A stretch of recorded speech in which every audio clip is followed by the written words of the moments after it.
So hello everyone, this is Melissa from This Kentucky Woman, and I'm just here to just show you a few pictures and a video of the damage that was done to my hometown of Pembroke, Kentucky.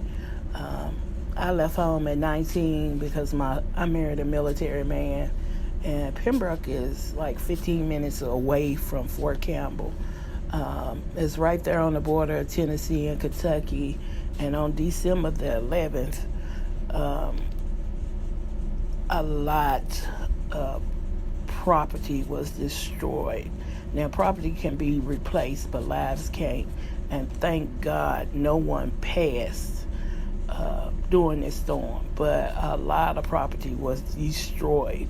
Like huge trees that I grew up looking at just completely pulled up out of the ground, showing the roots of the trees, like whole trees snapped in half.